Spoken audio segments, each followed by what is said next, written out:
मैं युवाओं से आह्वान करता हूँ, जाति पार्टी धर्म ऊंच नीच ओल ढोल मियाँ टियाँ गाय घोड़ा के नाम पर बहुत हंस लिए, बहुत भटक लिए। पार्टी जाति के नाम पर एक बार युवा बनो, युवा बनो। गांधी मैदान से प्रगति मैदान चलने की बात होगी। अगुवाई कौन करेगा? तो अगुवाई गुरु रहमान करेगा। जयप्रकाश नारायण के मिट्टी में हूँ, जयप्रकाश नारायण की मिट्टी से आया हूँ। एक बार संपूर्ण क्रांति होगी, अहिंसात्मक होगी, लेकिन परिवर्तन छात्रों के लिए होगी। परिवर्तन के साथ परिवर्तन साथ देने के लिए तैयार हो, साथ दो। दूसरा संपूर्ण क्रांति लाएंगे, अहिंसात्मक बल पर व्यवस्था को बदलेंगे, क्योंकि शिक्षा समाज की रीढ़ होती है। और मुझे कहने में कोई संकोच नहीं है कि शिक्षा व्यवस्था सड़ गई है। माननीय प्रधानमंत्री से भी हस्तक्षेप करता हूँ, कहता हूँ कि आप हस्तक्षेप कीजिए, कुछ हो या ना हो, शिक्षा को एक्स्ट्रा विषय से मुख्य विषय में शामिल कीजिए और सरकारी स्कूली ढांचा को, सरकारी कॉलेज को, यूनिवर्सिटीज को ठीक कीजिए और बेईमान को बेल नहीं, ईमानदार को जेल नहीं के आधार पर चलते हुए बीएसएससी, बीपीएसएससी, बीपीएससी और सिपाही चयन बोर्ड को के अध्यक्ष सचिव परीक्षा नियंत्रक को तत्काल निलंबित हटाइए, उन पर जांच बैठाइए और जांच बैठाने के पश्चात जो वैकेंसी रुकी हुई है वो वैकेंसी क्लियर कीजिए। इंटर स्तरीय बहाली को तुरंत लागू कीजिए और छात्रों पर लाठी चटकाना छोड़ दीजिए, नहीं तो नोटा दबवा देंगे 65% युवाओं से। नोटा, ये मैं बोल रहा हूँ, गुरु रहमान बोल रहा है, नोटा दबवा देंगे, नोटा 65% से। नाम रहमान और जुबा रहमान जी हैं जो किसी परिचय के मोहताज नहीं है, क्योंकि पटना के फेमस टीचरों में से सबसे नंबर 1 माने जाने वाले गुरु रहमान जी है। तो आज हम इस वीडियो में गुरु रहमान सर से बात करने वाले हैं एजुकेशन पे मैटर पे, और साथ ही साथ सोनू के मैटर पे जो अभी वायरल बॉय के नाम से जाना जा रहा है। तो आप इस वीडियो को पूरा जरूर देखिएगा, क्योंकि इस वीडियो में मैं पूरा फुल पैकेज लेके आ रहा हूँ। आप एक सेकेंड भी मिस नहीं कर पाइएगा कि वीडियो खराब था, क्योंकि गुरु रहमान सर जब बोलना शुरू करेंगे ना तो अच्छे का खटिया खड़ा कर देते हैं, क्योंकि वो जो भी बोलते हैं डंके के चोट पे बोलते हैं और 100% सही बोलते हैं। चलिए हम गुरु रहमान सर से बात करते हैं और जानने की कोशिश करते हैं कि एजुकेशन सिस्टम को कैसे बदला जाएगा। गुरु रहमान सर जी, हमारे चैनल पर आपका स्वागत है। बहुत बहुत धन्यवाद। जी सर, सबसे पहले तो आपसे ये जानना चाहूँगा कि अभी बिहार में एजुकेशन जो है काफ़ी नीचे गिरी हुई है। कहीं भी अगर हम विद्यालय में जाते हैं तो वहाँ पे टीचर सोए रहते हैं, अगर जगे हुए भी है तो पढ़ाई नहीं है। शिक्षक से पूछा जाता है ABCD या कोई अल्फ़ाबेट वोवेल्स कुछ भी, तो उनको पता नहीं होता है। बच्चे की बात तो दूर की है, आखिर ये स्थिति क्यों आ गई? टफ क्वेश्चन उठाया है कि इसका जवाब चंद शब्दों में नहीं होगा। जैसे मैं बता दूं कि जो बिहार की सिस्टम है एजुकेशन व्यवस्था, तो इसमें आप लोगों की भी बहुत गलती है, सरकार तो गलत है ही। 3.5 लाख शिक्षकों की बहाली हुई थी, जिसकी बहाली मुखियाओं ने किया था। जी हाँ। और जिसको मैंगो की जगह पर मैंगी लिख दे या जिसको IAS का फुल फॉर्म ना मालूम हो, तो इसका कारण वो 3.5 लाख है। जी। बाद में सीटेट हो गया, बीटेट हो गया, बीएड हो गया, तो पढ़े लिखे लड़के भी गए। लेकिन एक बात मैं दावे के साथ कह रहा हूँ कि इस तरह की शिक्षा व्यवस्था के लिए सरकार तो 100% उत्तरदायी है, लेकिन 100% गार्जियन भी उत्तरदायी हैं, क्योंकि वो परीक्षण नहीं करते हैं। गांव में स्कूल है तो गांव का हर एक आदमी को, बच्चे के गार्जियन को एक दिन पूरा स्कूल में बिताना चाहिए कि मास्टर क्या पढ़ा रहा है। पढ़ाता नहीं है लोग ठीक से, एकदम पढ़ाता ही नहीं है। यानी बच्चे दाल भात चोखा के लिए जाते हैं, गरीब हैं बेचारे, करे तो क्या करें, उनके लिए वही बहुत बड़ा बात होता है।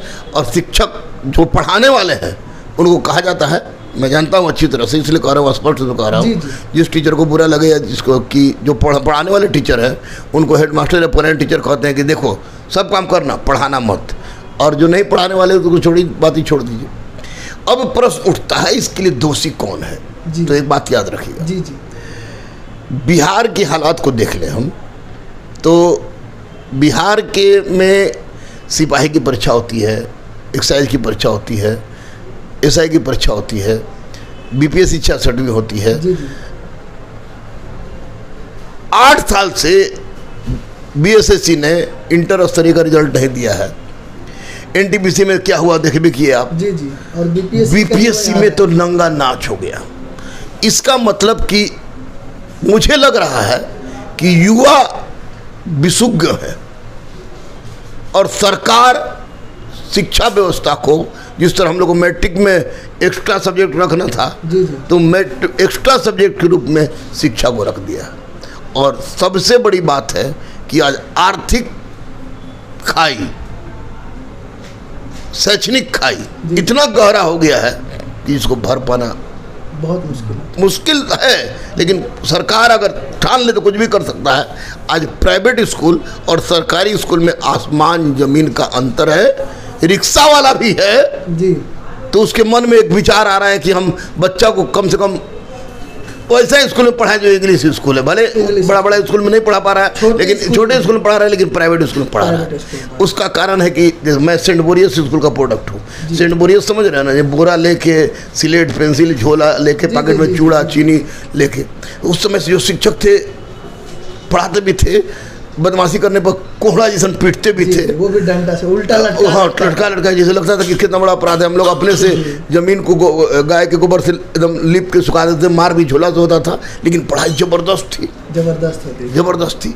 आज उसी जगह पर इस तरह की व्यवस्था उत्पन्न हुई है, तो निश्चित रूप से इसके लिए मैं सरकार को दोषी मानता हूं कि अगर इसी तरह की व्यवस्था चलती रही तो एक दिन लोग बिहार को शिक्षा के उस अवस्था में देखेंगे कि यह कहने पर शर्म आएगा कि हम बिहारी हैं। जबकि अभी कहने पर हम गर्व से चिल्लाते हैं ना, हमारे यहाँ नालंदा विश्वविद्यालय था, हमारे यहाँ विक्रमशिला विश्वविद्यालय था, हमारे आचार्य चाणक्य थे, हमारे यहाँ चंद्रगुप्त मौर्य थे ना, आज कहाँ गए?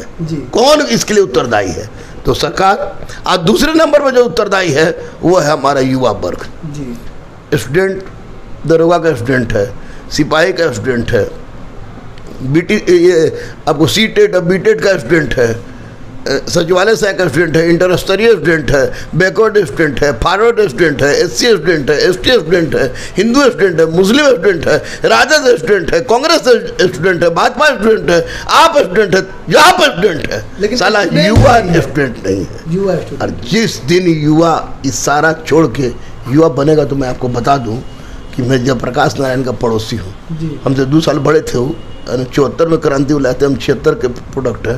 अब मैं जब आता हूँ तो धरती को चूम के आता हूँ कि एक ना एक दिन समय आएगा कि सारे युवा एकजुट होंगे और हम दूसरा संपूर्ण क्रांति लाएंगे, अहिंसात्मक बल पर व्यवस्था को बदलेंगे, क्योंकि शिक्षा समाज की रीढ़ होती है। और मुझे कहने में कोई संकोच नहीं है कि शिक्षा व्यवस्था सड़ गई है, आयोग सारे के सारे सड़ गए हैं, और इसके लिए जो सरकार जो सरकार इसको नहीं सुधार रही है वो सरकार उत्तर जिम्मेवार है।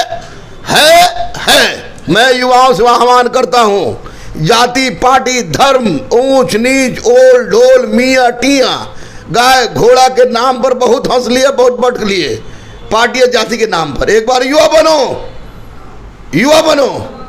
गांधी मैदान से प्रगति मैदान चलने की बात होगी। अगुवाई कौन करेगा? तो अगुवाई गुरु रहमान करेगा। जयप्रकाश नारायण के मिट्टी में हूँ, जयप्रकाश नारायण की मिट्टी से आया हूँ। एक बार संपूर्ण क्रांति होगी, अहिंसात्मक होगी, लेकिन परिवर्तन छात्रों के लिए होगी, परिवर्तन के साथ होगी, परिवर्तन के साथ होगी। साथ देने के लिए तैयार हो, साथ दो, मैं तुम्हारे साथ हूँ। पीछे हट जाओ, जो बोलो। गांधी मैदान से लेके गांधी मैदान भर देते हैं, जहाँ प्रगति मैदान जाएंगे, यहाँ मुख्यमंत्री से बोलेंगे गांधी मैदान भर के, यहाँ जब सुनाई नहीं होगा तो प्रधानमंत्री और गृह मंत्री से बोलेंगे, लेकिन व्यवस्था में परिवर्तन ला देंगे। लेकिन पहले तुम युवा बनो। किसी भी जाति, किसी भी वो भाड़ में जाए, इसलिए नहीं बटना है। युवा छात्र इसलिए उल्लू बन साथ में हो, हाँ। तो हम आपके साथ हैं। अगर भारत का विकास चाहते हो तब भारत माँ की जय और वंदे मातरम कहने से नहीं होगा। वास्तव में विकास चाहते हो तो तुमको अपना रूप अख्तियार करना होगा। बजरंग बली हैं आप जी, आपको उड़ना आता है, ये मैं बता रहा हूँ। मैं साथ दूंगा, ये वचन दे रहा हूँ, क्योंकि भारत को विश्व गुरु फिर से बनाना है। निश्चित रूप से जिस दिन जाग जाएंगे उस दिन भारत विश्व गुरु बन जाएगा। जिस दिन जाग जाएंगे उस दिन भारत विश्व गुरु बन जाएगा। सड़ी हुई शिक्षा व्यवस्था सुधर जाएगी। 16 भर साला टीचर मास्टर हम भी मास्टर है, इंटरवल बिठा दे। जी जी। मास्टर सब सोल्व करा रहा है, सब आईएएस लोग का नाम आ रहा है, अध्यक्ष अभी तक बेशर्मा बेलज्जा जी सब बैठा हुआ है, कोई फर्क नहीं पड़ता, सचिव बैठा हुआ है, किसी को फर्क नहीं एग्जामिनेशन पड़ता। कंट्रोल बैठा हुआ है। नैतिकता के आधार पर भी तो इस्तीफा दे। बीएसएससी 8 साल में रिजल्ट नहीं निकाल रही है, दरोगा का क्वेश्चन वायरल होने की सूचना मिल जाती है, सिपाही का क्वेश्चन बदलना ही नहीं, इनको जेल भेज के रासुका लगाना जरूरी है, इन पर रासुका लगाना जरूरी है। अभी सर आप बात कर रहे थे युवाओं साथ आइए, एक युवा छात्र चाहिए, लेकिन अभी हम बात करें वर्तमान युवा की, तो वर्तमान युवा में लगभग 50% से ज़्यादा मोबाइल में बिजी है, 50% से ज़्यादा उसके बाद 50% में बच्चे गर्लफ्रेंड में बिजी है, उसमें से बच्चे तो टिकटॉक, इंस्टाग्राम और बाकी पबजी में बिजी है। तो ये लोग सुधरेंगे कैसे और शिक्षा की तरफ कैसे बढ़ेंगे ये लोग? जब चूतर पर चक्की चलने लगेगा ना, आज बार बार परीक्षा देंगे, फेल करते रहेंगे ना, और बाल उड़ने लगेगा, बरतुहार नहीं आएगा, तो अपने आप सुधर जाएंगे। पता चलेगा कि हमको बेकारे फंसाया हुआ था, सब जाति पार्टी है, हम मंदिर मस्जिद में। ये पबजी का होता हम लोग नहीं जानते हैं, टिकटॉक शायद बंद हो गया है, और 50% इंस्टाग्राम आ गया, हाँ 50% लड़का गर्लफ्रेंड के चक्कर में रहता है, तो आपको ज़्यादा अनुभव होगा, क्योंकि हमारे एक को गर्लफ्रेंड थी, 21 बरस 3 महीना का हो गया, लेके भाग गए साला, पूरा हिंदुस्तान पाकिस्तान एक हो गया, गोला गोली मारा पीटी सब हो गया, लेकिन हम झुके नहीं। गर्लफ्रेंड जन्म माया है, मोह माया साला। हम खाली PhD हिस्ट्री RD में थोड़े किए हैं, हम तो PhD लव में भी है, क्योंकि मैंने प्यार के लिए सब कुछ छोड़ दिया। जब सब कुछ छोड़ दिया वैसी परिस्थिति में, तो इतना दिन को कहेंगे कि भाई चकचुक के चक्कर में पड़ोगे तो कौन से कबर जाओगे। इसलिए चौ से चुतर, चौ से चटाई, चौ से चिपकाओ, 18 से ठान लो कि जात धर्म बाढ़ में जाए। हम युवा हैं, मोदी जी, मोदी चचा, मोदी पप्पा ना, मौसा ही बोलो, मौसा भी ना, तो मोदी जी प्रधानमंत्री जी और माननीय मुख्यमंत्री जी, बिहार की अवस्था सुधारिए। छीछी हो रहा है, छीछी लिद्दर हो रहा है। और जब तक शिक्षा में समानता नहीं आएगा तब तक ये व्यवस्था नहीं सुधरेगी। कुछ दिन पूर्व मैंने दिल्ली के उप CM जो है सिसोदिया जी, उनसे मैंने फ़ोन पे बात किया था और यहाँ की परिस्थितियों पे मैंने बात किया, तो बोले कि आपके यहाँ देखिए मेन कारण ये है, शासन प्रशासन शिक्षा को सुधारना ही नहीं चाहती। अगर सुधारने के लिए चाहती तो हमें जो बजट मिलता है एजुकेशन पे, हमारे पास जितना संपत्ति एजुकेशन को डेवलप करने के लिए, उससे कहीं ज़्यादा बिहार के पास है, उससे कहीं ज़्यादा बुद्धिजीवी लोग बिहार में हैं। लेकिन बिहार के ना जनता चाहती है बदलना और ना ही सरकार अच्छी एजुकेशन लाना चाहती है। अगर नीतीश आते हैं हमारे यहाँ तो हम उनको हर एक स्कूल में ले जाकर दिखाते कि हमारे यहाँ की शिक्षा व्यवस्था क्या है। केजरीवाल जी नीतीश जी को बैठा के पढ़ाते कि ऐसे ऐसे एजुकेशन सिस्टम जो है बदला जाएगा। तो बहुत बड़ी बात हो गई कि केजरीवाल जी नीतीश जी को आगे पढ़ाते। और मनीष सिसोदिया जी क्या बोलेंगे? मनीष सिसोदिया जी तो हमारे पास, हम एक बार उनके साथ मंच शेयर करने का मौका मिला है, उन्होंने तो बिहार को ही गलत कह दिया था एक बार। जी जी, ये मनीष सिसोदिया थोड़ा सा बड़ बोले हैं, तो नीतीश जी से तुलना करेंगे तो नहीं ना होने देंगे हम। सही बात, नीतीश हमारे मुखिया हैं, हमारे मुखिया का अपमान मतलब हम लोग का अपमान। मनीष सिसोदिया कौन होते हैं हमारी व्यवस्था को सुधारने के लिए? हमारी व्यवस्था को हम सुधारेंगे, हमारी व्यवस्था सुधारेगी, सिस्टम सुधारेगी।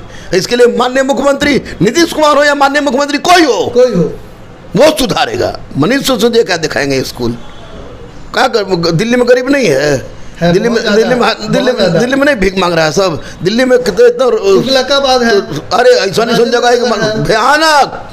अभी मैं NDTV कार्यक्रम में गया था, 5 दिन दिल्ली में रहा। दिल्ली के गली गली को मैंने देखा। बिल्कुल ये बात की तुलना योग नहीं है। बिहार की शिक्षा व्यवस्था को सुधारने की मैं अपील करता हूँ माननीय मुख्यमंत्री से और माननीय प्रधानमंत्री से भी हस्तक्षेप करता हूँ। कहता हूँ कि आप हस्तक्षेप कीजिए, कुछ हो या ना हो, शिक्षा को एक्स्ट्रा विषय से मुख्य विषय में शामिल कीजिए और सरकारी स्कूली ढांचा को, सरकारी कॉलेज को, यूनिवर्सिटीज को ठीक कीजिए और बेईमान को बेल नहीं, ईमानदार को जेल नहीं के आधार पर चलते हुए BSSC, BPSSC, BPSC और सिपाही चयन बोर्ड को के अध्यक्ष, सचिव, परीक्षा नियंत्रक को तत्काल निलंबित हटाइए, उन पर जांच बैठाइए और जांच बैठाने के पश्चात जो वैकेंसी रुकी हुई है वो वैकेंसी क्लियर कीजिए।